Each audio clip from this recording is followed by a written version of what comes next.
Hello, let me introduce myself. My name is Aqili bin Zaidi. My metric number is A19B1013. This video are made for Strategic Management ABT3083.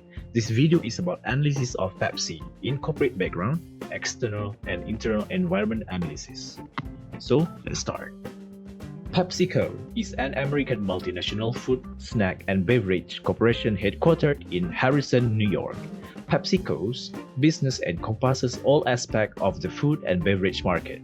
It oversees the manufacturing, distribution, and marketing of their product. As of January 2021, the company possesses 23 brands that have over $1 billion in sales. PepsiCo has operations all around the world, and its products were distributed across more than 200 countries, resulting annual net revenues of over $70 billion. Caleb Bradham, a pharmacist and businessman from Duplin County, North Carolina, invented the soft drink Pepsi in 1898 while marketing the drink from his pharmacy in New Bern, North Carolina. He coined the term Pepsi-Cola. Pepsi-Cola Company joined with Frito-Lay Incorporated in 1965 to form PepsiCo Incorporated. PepsiCo was founded in the state of Delaware and was headquartered in Manhattan, New York at the time. On December 20, 2017, PepsiCo switched its share from the New York Stock Exchange to the Nasdaq. It is safe to say PepsiCo is the second biggest food and drink business on the planet, behind Nestle. PepsiCo's lead item Pepsi-Cola has been occupied with a competition for ages with Coca-Cola, regularly alluded to as the Soda Wars. Dr. Pepper Snapple is a Texas-based American soft drink company. It has considerable market presence in the United States. They have aided in the development of portfolio. Many customers regard Dr. Pepper Snapple to be competitor to Pepsi. So, the direct competitors for the PepsiCo are Coca-Cola and Dr. Pepper Snapple. This is because they are offering similar and same product, which is cola drink. They are big brand in carbonated soft drink in the market. Nestle and Lipton are example of PepsiCo's indirect competitors. Their offerings are near alternative for similar items or services. These rivals often target the same or comparable market with the same or a similar value proposition, but supply a different product. Mission and vision. PepsiCo Incorporated's mission is to create more smile with every sip and bite. They also have 5 mission components: consumers, customers, associates and communities, the planet, and their shareholders. Based on this mission, I completed my study. However, it only covered 77.78% of the ground. Their mission is excellent since it is broad in scope, less than 150 words long, and includes social responsibility elements. Next is the vision of this company. Be the global leader in convenient foods and beverage by winning with purpose. Defining a company's long-term aim and objective is the basis of its mission statement. External environment analysis. Then, for the next part is comparison in the financial ratio of the PepsiCo for current year 2020, 2019, and also 2018. To keep it short, I will only emphasize the important part. In 2020, PepsiCo's quick ratio will be weaker than it was in 2018, with only 0.81 times as much revenue. As a result, the company is doing better than it was in 2019. Since quick ratio is greater, short-term obligations are more likely to be missed if the quick ratio is low. Only in 2018 does the average collecting period take 34 days. For 2019 and 2020, the 35 days period will stay unchanged. Afterwards, I conduct a financial comparison of Pepsi, Coca-Cola, and Dr. Pepper Snapple. PepsiCo appears to have the lowest debt-asset ratio among its competitors in this segment. If the ratio is high, PepsiCo will have a hard time meeting its debt obligations. This is a good sign for the company. As we can see, PepsiCo's gross profit margin in 2020 will be lower than that of its competitors. If an organization's gross profit margin are higher, it indicates that the organization is capable of making money from their sales if its overhead expenditure are kept under control. Moreover, comparative analysis between Pepsico and industry.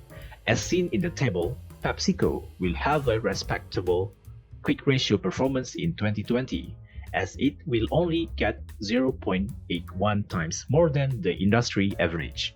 It's only 0.78% rise. Aside from that, PepsiCo's debt to total asset ratio is likely to be lower in 2020 than the industry average. If the ratio is high, the company may have trouble capable of serving its debt obligations. Porter 5 Forces. Porter 5 Forces is a framework in order to analyze the competitiveness of a company within the available competitors. This analysis is very crucial for PepsiCo in order to implement new ideas and strategy so that PepsiCo Inc. can achieve sustainability competitive advantage compared to other competitors. So here, the analysis has been made toward PepsiCo Inc. competitors, which are Dr. Pepper Snapple, Coca-Cola. Competitive rivalry. There are a number of enterprises of varying size operating in this industry environment. The lower of the profitability of the companies, the fiercer the rivalry. PepsiCo is the second biggest manufacturer of the carbonated beverages in the world after Coca-Cola. Threat of new entrants. Dr. Pepper Snapple and Coca-Cola have the highest threat of new entrant based on the table above. As the entrance barrier for the new players rise, so does the threat to established player. PepsiCo faces significant threat from new entrants. Threat of new substitute. Threat for new substitute. PepsiCo and Coca-Cola are the highest compared to Dr. Pepper Snapple. The substitute with high performance and low switching costs, and substitutes are widely available. Most PepsiCo product alternatives are acceptable. For example, instead of drinking Pepsi or Tropicana product, people can easily enjoy real fruit juice and brewed coffee items. Bargaining power of supplier. PepsiCo must maintain profitable partnerships with its suppliers. Suppliers have less bargaining power since PepsiCo has more alternative for acquiring raw material due to the increased overall supply. The capacity of PepsiCo's suppliers to influence PepsiCo's supply chain is further limited by the company's inadequate forward integration. Bargaining power of buyers. PepsiCo's buyer negotiating power is the lowest when compared to Dr. Pepper Snapple and Coca-Cola. According to Porter, buyer negotiating power is an analysis of the customer's capacity to cut the price and put the firm under pressure. The lower the buyer's negotiating strength, the better. And for the last part is internal environment analysis. VRIO framework. Here is the VRIO analysis table for the PepsiCo and their competitors. VRIO consists of value of the resource, rareness of the resource, imitation risk, and organizational competence. The purpose of the VRIO analysis is to determine whether the elements provided can assist the company in achieving sustainable competitive advantage. V stands for value. PepsiCo is certain that its superior product quality will give it an edge over the competition. PepsiCo products are consumed more than 1 billion times a day in more than 200 nations and territories, according to the reports. R stands for rarity. PepsiCo's employees are unique in that they have had extensive training and experience, which is not always the case with employees at other companies.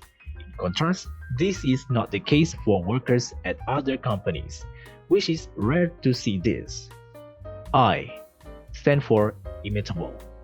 PepsiCo cannot be imitated. This can be seen through its patents, flavors, and brand identity. It is not legally allowed to imitate a patent product. Such as for the product in PepsiCo, it will not be easy for the competitors to imitate. O stand for organize. PepsiCo's financial resources are organized to capture value as indicated by PepsiCo VRIO analysis. These resources are widely deployed to invest in the correct place, capitalizing on opportunities and avoid the dangers. What I can summarize from this analysis is PepsiCo do gain competitive advantage. A sustainable competitive advantage is one that enables a corporation to outperform its competitors over an extended period of time. Food and beverage conglomerate PepsiCo controls the market, making it difficult for smaller companies to compete. PepsiCo demonstrates how to adapt to consumer taste and leverage earnings from an existing firm to establish a very profitable food and beverage business. True growth occurs in the food industry, but PepsiCo would not have been able to develop itself into such distinctive firm without the beverage market. Shout out to my great lecturer, Professor Dr. Naresh Kumar, for guiding me in order to finish this task. Thank you for watching and have a great day.